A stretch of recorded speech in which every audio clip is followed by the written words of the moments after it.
You ask Tiger to solve. This deals with linear equations with one unknown. The final result is d equals 9.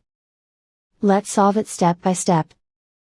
Group all constants on the right side of the equation.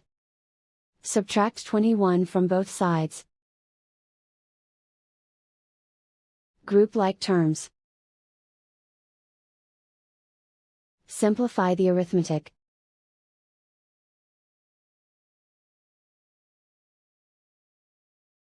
Isolate the d. Divide both sides by -6. Cancel out the negatives. Simplify the fraction. Cancel out the negatives. Find the greatest common factor of the numerator and denominator. Factor out and cancel the greatest common factor. And so the final result is d equals 9.